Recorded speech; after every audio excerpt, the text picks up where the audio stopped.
turn came in on the low-band relay at ZO 312. And for 3 seconds I thought it was instrument noise. I had been at the signals board for 6 hours. The Enduring's quiet was 72 light minutes past the Pelleran marker, running the same deep void sweep she had run every 43 days for the past 4 years. Before that, it was the Keswick on this leg. Before that, the Arvin Star. 22 years of patrol rotations, 22 years of hail sent into the same black corridor of space, and 22 years of nothing coming back. You stop expecting, you don't stop sending, because that is the protocol, and the protocol exists because someone, senior to all of us, decided that the silence was not conclusive. But you stop expecting. Turn signal sat on my board and pulsed. I checked the origin vector. I checked it again. I ran the Swidava ray sweep that should have taken 90 seconds and made myself run it twice. The source was not instrument noise. The source was not a reflection off our own hull. The source was bearing 279 Mark 15, 11 light seconds out, and it was structured, patterned, deliberate. I keyed the intercom to the bridge and kept my voice flat. Officer of the watch, signals. I have a contact return on the low-band relay. Bearing 279 Mark 15. Recommend you wake the captain. There was a pause on the other end. Then, repeat that, Rel. I repeated it. Captain Moret was on the bridge in 4 minutes. Admiral Solon, flag flew from the carrier persistent argument running dark 40,000 kilometers off our port quarter, was in our comm circuit in 7. Neither of them said anything I would remember as remarkable. What I remember is the quality of their silence after I walked them through the signal parameters. The way a room goes quiet when everyone in it understands simultaneously that they are standing inside a moment that will not come again. How long has it been broadcasting? Merritt asked. I checked the timestamps against the relay log. The pattern structure suggests it began approximately 19 minutes ago. It may have been running longer on a frequency we weren't scanning, meaning they knew our scan interval. Yes, sir, that would be consistent with the data. The signal was not a language. Not yet. It was a mathematical marker, a series of prime ratio pulses nested inside a carrier wave that had no natural analog in this region of space. Shh. It was the kind of thing you build when you want to be understood without saying anything specific.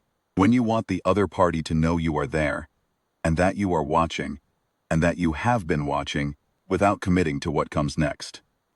22 years of silence, and they had chosen this moment to answer. Admiral, I said, because it was my job to say it.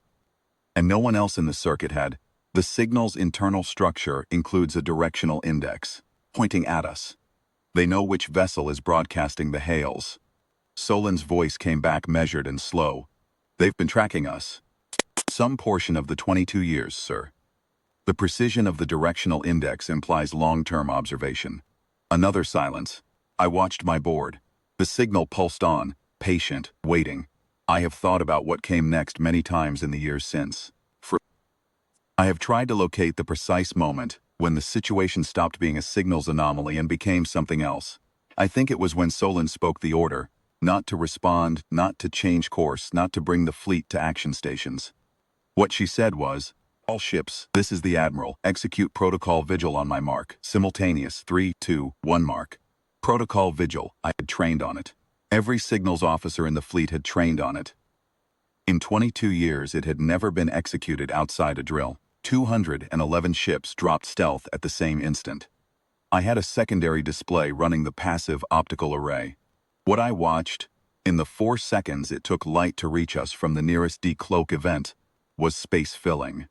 Not in the catastrophic way of an engagement, fire and debris and drive plumes converging. It was quieter than that and more absolute. Ships materialized across a 250,000-kilometer front. Destroyers, frigates, cruiser-weight hulls running dark and cold. 3 carrier-class hulls whose silhouettes I knew from the recognition charts, but had never seen in person. They hung there in the dark like a fact. Like something that had always been true, and had simply chosen now to stop being hidden. My board changed at the same moment. The Varric signal, that was the name we had given them internally, the Varric continuance, drawn from a partial phoneme cluster our linguists had extracted from an older intercept years before and never been able to confirm. The Varric signal fractured. The prime ratio pulses broke apart. For 11 seconds, the carrier wave carried nothing coherent. Then it rebuilt, but differently. Faster, shorter bursts, higher density. The mathematical composure was gone. What replaced it had a different quality. Less patient, less deliberate. I ran the pattern analysis in real time, and the word that kept surfacing in my notes from that night was recalculation. They had not expected this. Whatever model of us they had built over 22 years of observation, it had not included 211 warships, holding position in coordinated silence 40,000 kilometers from our outermost hull. Rel. The Admiral's voice. What are you reading? Their signal structure has changed significantly, sir. The marker pulses are still coherent, but the carrier wave is showing a density spike, consistent with high-volume data transmission. My best interpretation is that they are communicating internally, processing what they just observed. I paused. The directional index is no longer fixed on the enduring quiet. It's rotating, scanning the fleet. Let them scan. Yes, sir. We held position for 31 minutes. No hails from us, no maneuvers. The fleet sat in the dark and let the Varric continuance look at it for as long as they needed to look. I have been asked since whether that was a calculated intimidation or a genuine gesture of patience. I think it was both, and I think the Admiral knew it was both. And I think she made her peace with that before she gave the order. The fleet's silence, true. We were not performing calm, we had it.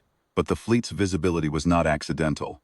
200 hulls in formation, engines cold, weapons safed, holding still in the dark while an unknown intelligence revised everything it thought it knew about the species that had been sending unanswered hails into this corridor for 2 decades. That is a message. It does not require translation.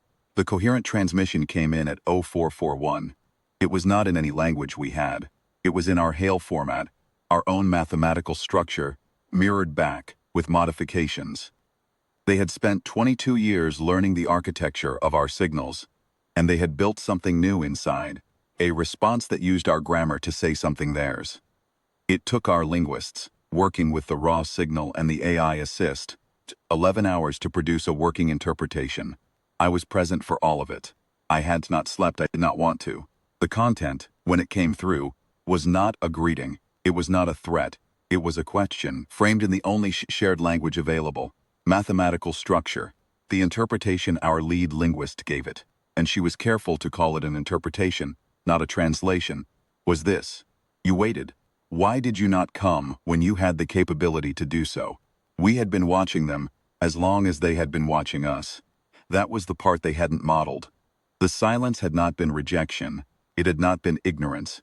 It had been a choice, the same choice, on both sides of the dark, to wait and to watch and to send the hail and accept whatever came back without forcing the answer. Admiral Solon drafted the response herself. She sent it in our hail format, modified the same way they had modified theirs. It read, "The same reason you did not." The Varric signal went quiet for 4 minutes. Then it came back. The prime ratio pulses, the original carrier wave, the deliberate mathematical patience of the first contact marker. Steady and slow. The same broadcast they had opened with, carrying a fractionally different cadence at the internal level. Our linguist listened to it for a long time, before she looked up and said she thought it was an acknowledgement. I don't know if that's what it was. I know what it felt like. I was 26 years old. I had been in the signals branch for 3 years, and I had sat at that board and sent hails into the dark, because that was the protocol, and I had not expected them to be answered. I sat there, in the quiet of the enduring quiet signals room, with the fleet holding position outside the viewport and the Varric carrier wave pulsing on my board, and I understood something I have not found a better way to say since. 22 years of silence is not nothing. It is the sound of 2 civilizations deciding, separately, that the answer is worth waiting for. When the fleet finally spoke, when 200 hulls materialized out of the dark and held still and let themselves be seen, what the Varric continuance understood was not our strength. What they understood was that we had always had it, and we had waited anyway. That was the first contact. That was what it cost, and what it meant. The cold peace that followed was built on that understanding, and nothing that came after ever quite shook it loose.